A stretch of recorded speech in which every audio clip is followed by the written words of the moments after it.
అస్మద్గురుభ్యో నమః. శాస్త్రజ్ఞం సద్గుణోపేతం సభారంజనకోవిదం శిష్యవాత్సల్యరూపం తం శ్రీరంగార్య గురుం నమః. మద్రక్షణైకదీక్ష శ్రీ వైదేహి రామభద్రయో పదద్వయి ప్రవచనే వాచస్పత్యం ప్రయచ్చతు. అస్మద్గురుభ్యో నమః. అజ్ఞాతవాసం కోసం బయలుదేరి వీళ్ళందరూ కూడా స్తోత్రం చేస్తున్నారు. స్తోత్రం చేసేటప్పుడు ధర్మరాజు ప్రధానంగా స్తోత్రం చేస్తున్నాడు. చేయడం కోసం కారణం ఏమిటి అంటే, ప్రత్యేకించి ఇక్కడ అజ్ఞాతవాసంలో అంతా అనుకూలులు కావాలి, అది ప్రార్థన. ఈ సంకల్పం ఏంటి? కోను మర్యా అమిధతః సఖా సఖా అయం అబ్రవీత్ జహాకః అస్మత్ ఈశతే. ఇది ఋగ్వేద మంత్రం. అమిధితః రెండవ వాని చేత బాధించబడిన ఒక స్నేహితుడు ఇంకొకడితోటి అబ్రవీత్ పలుకుతున్నాడు. ఏవని? జహాకః అస్మత్ ఈశతి. ఘాతుక స్వభావి అయిన వాడు నా నుండి తొలగిపోవాలి. మనమందరం వేరువేరు అయినా సరే సూర్యకిరణాలలాగా ఒకళ్ళొకళ్ళు కలిసిమెలసి ఉండాలి. ఇది సోదరులకి సూచన, చుట్టుపక్కల వారికి కూడా సూచన. అందుకనే మనం అలా బతుకాలి, యోగక్షేమాలతో ఉండాలి అజ్ఞాతవాసంలో. స్వస్తినః ఇంద్రో వృద్ధశ్రవాః స్వస్తినః పూషా విశ్వవేదాః స్వస్తినః తాక్ష్యో అరిష్టనేమిః స్వస్తినః బృహస్పతి దదాతు. ఇదే దేవీ సూక్తంలో దేవిని ప్రార్థించడంలో కూడా కోరేది ఇదే. అమ్మా, నీ సంకల్పం చేత స్వస్తినః ఇంద్రః, ఆ ఇంద్రుడున్నాడే పరమైశ్వర్యము కలిగినవాడు, మహానుభావుడు. ఇక్కడ విరాట్ అనే పేరు పెట్టుకున్నాడు. విరాటరాజు ఆ మహానుభావుడు. అంచేత ఆయన స్వస్తిన ఇంద్ర వృద్ధశ్రవా స్వస్తిన పూష, సూర్య భగవానుడు పోషకుడు ఆయన. విశ్వవేద, ప్రపంచమంతా తెలుసున్నవాడు ఆ మహానుభావుడు. స్వస్తిన తాక్ష్య అరిష్టనేమి, తాక్ష్యుడు గరుడవాహనుడు. ఆ గరుడవాహనుడే కాదు, గరుత్మంతుడు. గరుత్మంతుడి అవతారమే ఈ విరాటరాజు గారి కొడుకు ఒకడున్నాడు, శ్వేతుడని చెప్పి, అగో ఆ మహానుభావుడు. అలాంటి వాళ్ళు అందరూ కూడా స్వస్తిన, మాకు స్వస్తి కలిగించాలి. బృహస్పతి దదాతు. బృహస్పతి చక్కటి బుద్ధి కలిగిన వాడు, మహానుభావుడు. వాళ్ళందరూ కూడా మాకు క్షేమాన్ని కలిగించాలి అంటూ ధర్మరాజు ప్రార్థన చేశాడు. అమ్మా, రాజ్యం పోగొట్టుకున్నాను, నన్ను రక్షించు అని చెప్పి. వెంటనే దేవి ప్రత్యక్షమయ్యింది. ప్రత్యక్షమయ్యి ఎంత బాగా అంటే, ఋగ్వేదంలో చాలా అందమైన మంత్రాలు ఉంటాయి. అది ఏమిటి విశేషం? దేవి ప్రత్యక్షమై ఎన్ని ఫలితాలు ఇస్తున్నది ఒక 3 మంత్రాలు ప్రత్యేకించున్నాయి దేవీ సూక్తంలో. ఇక్కడ భారతంలో చెప్తున్నవాడు చూడండి. ఏవం స్తుతా హి సా దేవి దర్శయామాస పాండవం ఉపగమ్యతు రాజానం ఇదం వచనం అబ్రవీత్. దేవి ప్రత్యక్షమయ్యింది, నడచి వచ్చింది. ఏవం స్తుతా హి, హి అంటే ఆనుకూల్యం సూచించడానికి. అంతేకాదు, హి నువ్వు నిజంగా మనసు పెట్టి ప్రార్థించు, ప్రత్యక్షమై తీరుతుంది ఆవిడ. అంతే తప్ప 10 మంది కోసమని, షో కోసమని చెప్పి కూర్చుని గుంపులు గుంపులుగా మైకులు పెట్టుకుని, డీజేలు పెట్టుకుని అరుపులతో చదివేస్తే ప్రత్యక్షం కాదు. నీ మనస్ఫూర్తిగా ఉండాలి. నువ్వు లక్ష్మిని పూజించు, సరస్వతిని పూజించు, దుర్గని పూజించు. ఏది చేసినా హి అని చెప్పడంలో అర్థం అది నీ శ్రద్ధని బట్టి ప్రత్యక్షమవుతుంది. ఏవం స్తుత హి సా దేవి దర్శయామాస పాండవం. పాండురాజు కుమారుడైన ధర్మరాజుకి ప్రత్యక్షమయ్యింది. పాండురాజు కుమారుడని చెప్పడంలో ఉద్దేశం ఏమిటి? పాండురాజు ధర్మాత్ముడు. తాను చేసిన పొరపాటుకి మళ్ళీ రాజ్యం వంకకి రాకుండా అక్కడే ఉన్నాడు. తనకు అన్ని శక్తులు ఉండి కూడా ధృతరాష్ట్రుని తరఫునే రాజ్యం చేశాడు తప్ప రాజ్యం నాదిని పట్టు కూర్చోలేదు. గమనించండి, అలాంటివాడు. ఉపగమ్యత్ రాజానం ఇదం వచనమబ్రవీతు. ఉపగమ్య రాజానం అనొచ్చును. ఉపగమ్యత్తు తు ఎందుకోసం? అంతటి మహానుభావురాలు కిందకి దిగి వచ్చి, ఎంత విచిత్రమండి! అంతలో ఎంతో ఉన్నత స్థితిలోంచి కిందకి దిగి రావడం అంటే అల్పత్వాన్ని కూడా లెక్క చేయకుండా వచ్చింది ఆవిడ. ఉపగమ్యతు రాజానం ఇదం వచనం అబ్రవీత్. ఈ దీంట్లో ఉన్న హి తు ఈ రెండక్షరాలు కూడా వాత్సల్యానికి ఆశ్చర్యానికి సంకేతంగా వ్యాస భగవానుడు ప్రయోగించాడు. ఏవం ఇలా స్తుతిస్తే నిజమైన ఆర్తితో స్తుతించాలి. అదే మనకి చెప్తారు లలితా శాస్త్రంలో, అంతఃపురగతాపి, ఎక్కడో ఉన్నప్పటికి కూడా నీ కళ్ళ ముందు ప్రత్యక్షమవుతుంది. ప్రార్థన చెయ్యాల్సిన పద్ధతిలో చెయ్యి అని. దర్శయామాస, దర్శనమిచ్చింది. బ్రహ్మదేవుల వారు నానా యాతన పడి దేవతలందరితోటి కలిసి వెళ్ళి భూదేవేమో గోరూపధారణి వెడితే అక్కడ విష్ణువు కనిపించాడా? లేదు, వినిపించాడు. అంటే ఆయన తప్పు కాదది, బ్రహ్మదేవుని స్తోత్రంలో ఎక్కడో ఏదో తేడా ఉంది. అందుకని చాలా సందర్భాల్లో చూడండి, బ్రహ్మదేవుడు స్తోత్రాన్ని ప్రత్యక్షమవుతుంటాడు. అంటే ఆర్తిని బట్టి. అలాంటిదనమాట. ఇంచాక బ్రహ్మదేవుడు చేసిన పొరపాటు ఏమిటి? రాక్షసులైన వాళ్ళు తపస్సులు చేస్తే అడిగిన అడ్డమైన వరాలు ఇచ్చేయడమే. ఇచ్చే జాగ్రత్తగా ఉండాలి. అన్యాయం కదా. ఇలాంటి తరపే జరిగింది అక్కడ. అందుకని కనిపించాడు, కనిపించలేదు, వినిపించాడు. ఇక్కడ సాక్షాత్తుగా దర్శయామాస, ఉపగమ్య, చేరింది, దగ్గరికి చేరింది. అంటే అమ్మ వాత్సల్యం అన్నమాట.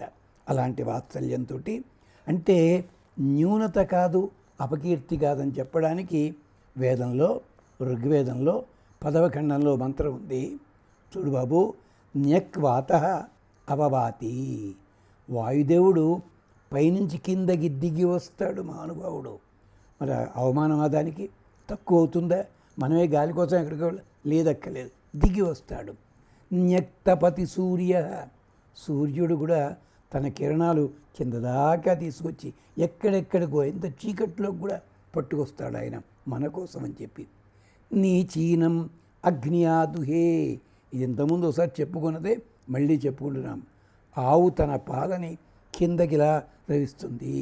అంటే పిదుగుతూ ఉండగా, అంటే ముందు దూడ తాగగానే, తాగిన తరువాత అప్పుడు వెతికితే చాలా హాయిగా ఒక్క చుక్క కూడా అట్టే పెట్టుకోకుండా ఇచ్చేస్తుంది. అలాంటిది. న్యక్ భవతు తే రప. ఎప్పుడైతే మనం అయ్యవారిని కానీ అమ్మవారిని కానీ చక్కగా ప్రార్థించామో మన పాపం కూడా కిందకే పోతుంది. కిందకంటే మన శత్రువులు పాదాల దగ్గర ఉంటారు, వాళ్ళకి చెందుతుంది అది అంటూ. అప్పుడు ఆవిడ అంది, శృణు రాజన్ మహాబాహో మదీయ వచనం ప్రభో భవిష్యతి అచిరాదేవ సంగ్రామే విజయ తవ. ఉన్న ఒక్కటే మాటలో చెప్పేసింది. నాన్న ఎంత ప్రేమగా పిలిచిందండి.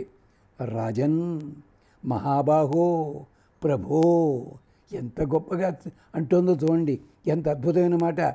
అచిరాదేవ, చాలా తక్కువ కాలంలో భయంకరమైన సంగ్రామం జరుగుతోంది.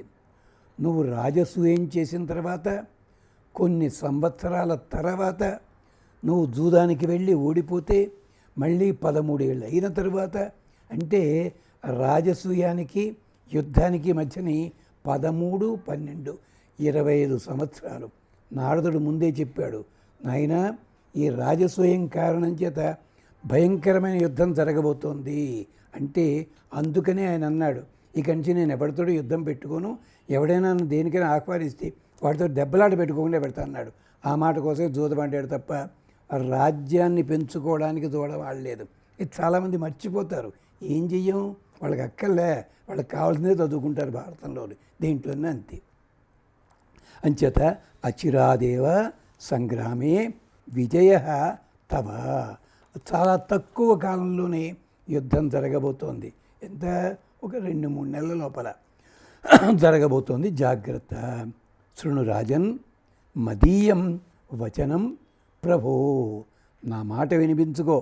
అంటే సంబోధన ఏమిటి? రాజన్, ప్రభో, మహాబాహో. ఎంత ప్రేమగా అంటే, అధికారం నీకుందయ్యా. యుద్ధానికి ముందు ఈ మహానుభావుడు ఏడుస్తాడు, అర్జునుడు ఏం యుద్ధం చేయనని. యుద్ధం అయిపోయిన తర్వాత ఎందుకు చేశానని నువ్వు ఏడుస్తావు. అలా అక్కర్లేదు. అందుకనే భీష్మాచార్యుల వారు అతనికి శాంతి పర్వము, అనుశాసనిక పర్వము ఎంత చెప్పి అతన్ని మళ్ళీ రాజ్యంలోకి మరల్చాడు ఆయన. అది విశేషం. అందుకని రాజన్ అంటే నువ్వు రాజువయ్యా. రాజసూయాన్ని గుర్తు చేస్తోంది. రాజరాజు శబ్దము ఒకప్పుడు జరాసంధుడికి ఉంది. తర్వాత మన వాళ్ళు నాటకాల వాళ్ళంతా కలిసి దుర్యోధనుడి పెట్టారు రాజరాజు రారాజు అని చెప్పి. వాడికి ఏం లేదని, వాడు కనీసం యువరాజు కూడా కాదు, ఎవడో పెట్టాడు పేరు. పోనీ మహాభారతంలో ఎక్కడైనా ఒక్కచోట దుర్యోధనుని రాజరాజా అనే సంబోధన ఉందా అండి? లేదు. మరి ఈ పండితులు ఎందుకు మాట్లాడరండి? ఎవడు చెప్పరు. నాటకాల వాళ్ళు అనేస్తుంటారు పాపం. రాజరాజ శబ్దము ధర్మరాజుకి రాజసూయం చేశాడు. కానీ ఆయన ఉన్నాడు, రారాజుని రాజరాజుని నేను కాదు, మా పెద్ద తండ్రి గారి కోసం చేసి అన్నాడు. అందుకని రాజన్, రాజా ప్రకృతి రంజనాత్, రాజు. రాజు లోపల ఎంతమంది ఉంటారు? విష్ణువు, వాయువు, ఇంద్రుడు, ఇంతమంది దేవతలంతా ఉన్నారని మనుస్మృతి చెప్తున్నది. ఒక అలాంటిది. మహాబాహో, రాబోయే భయంకర అశ్వమేధంలో అశ్వమేధం కంటే ముందు చేస్తావు యుద్ధం, భయంకరమైన యుద్ధం అలాంటిది. అందుకని మహాబాహోకి అధర్వణ వేదంలో చాలా అందమైన మంత్రాలు ఇచ్చారు. ప్రభో, అధికారం నీకు. ఆ అధికారం ఎలాంటిదో తెలుసునా? అందుకనే అధర్వణ వేదం చెప్తోంది, నీవు ప్రభువేనయ్యా, రాజువేనయ్యా. రాజ్యం ఉన్నా లేకున్నా నువ్వే రాజువి. అది గుర్తుపెట్టుకో. ఏమిటది? ఎలాగా? భూతేషు పయ ఆదదాతి. మొత్తం అందరికీ కూడా తిండిని, ధనాన్ని, వసతిని కలిగించే మహానుభావుడివి. సభూతానాం అధిపతి బభూవ తస్య మృత్యు. అంతేకాదు, ఎం చరతి రాజసూయం స రాజా రాజ్యం అనుమన్యతాం. నువ్వు భూతములన్నిటికీ కూడా అధిపతి అవుతావు. దుర్మార్గులకి మృత్యుదేవత సమానం అవుతావు. నువ్వు ఈ రాజ్యం కోసం ఏ కష్టపడుతున్నావో అది అనుమతించుగాక పరమాత్మ. అలా అందుకని అభిప్రేహి, సింహాసనం అంగీకరించి ముందుకినడు. మాపవేన, పొరపాటు కూడా అయిష్టం చూపించవద్దు. నీకు ఇష్టం లేకపోయినా కూర్చో. రాముడు ఏం చేశాడు? రామో రాజ్యం అపాలయిత్వ అనలేదు, రామో రాజ్యం ఉపాసిత్వ. రాజ్యాన్ని పరిపాలించలే, ఉపాసన చేశాడు. ఉపాసన అంటే ఇది నాది కాదు మరొకళ్ళది, వాళ్ళ కోసం నేను చేస్తున్నాను, ఇది ఉపాసన అన్నమాట. అంటే దాని మీద మమకారం పెట్టుకోకుండా రాజ్య పరిపాలన చేశాడు రామచంద్రస్వామి. వాల్మీకి అంత బాగా చెప్పాడు, రామో రాజ్యం ఉపాసిత్వ దేవలోకం గమిష్యతి. ప్రతివాడు రాజ్యం నేను పాలిస్తున్నాను, నేను గొప్ప, నేను ప్రజల కోసం ఒక్కడ మాట్లాడతాడండి ఎవడైనాను అనడు కదా. అందుకనే ఉగ్రహ చేత్త సపత్న. నీ శత్రువులందరికంటే ఉత్తముడివి కావాలి నువ్వు, వాళ్ళని చావగొట్టాలి. అంతేకాదు ఆతిష్ట, నిలబడు. మిత్రవర్ధన, మిత్రులైన వాళ్ళందరినీ కూడా వృద్ధి చేసేవాడివి కావాలి. తుభ్యం దేవా అధిబ్రువన్. వీళ్ళందరూ కూడా నీకు రక్షణ కలిగిస్తారయ్యా. అయం అస్తు ధనపతి ధనానాం. నీవు ధనముల, ఇవన్నీ వేదమంత్రాలండి. భారతం అంటే వేదమే, అందుకోసం చెప్తున్నాం ఇంత. అయం అస్తు ధనపతి ధనానాం, అయం విశాం విస్పతిరస్తు. ధనపతి కావాలి, ప్రజలకి అధిపతి కావాలి. అస్మిన్ ఇంద్ర మహి వర్షాంసి దేహి. గొప్పదైన తేజస్సు ఇవ్వాలి. ఇంద్రస్వరూపమే ఇతను కూడాను. అవర్చసకం కృణి శత్రుం అస్య. ఇతని శత్రువు ఎవరైనా ఉంటే వాడి తేజస్సుని తొలగించి పారేయాలి. అదే వైరి వీర కూటీర మణిఘృణి వేష్టితాంగితలుడు కేవలం అర్చుడే ధర్మసుతుడు అంటుంది ద్రౌపది ఒకచోట. శత్రువులు ఎందరైనా సరే నిన్ను జయించకుండా ఉండాలి ఆశీర్వదిస్తున్నాను నేను. నా బహవః సమశకన్ నార్భకాః అభిదాదృషు. ఎక్కడ వెదురుగడ చుట్టూ మొలిచే లాంటి మొక్కలన్నీ ఎలా నాశనమైపోతాయో నీ శత్రువులంతా కూడా అలా అవ్వాలి.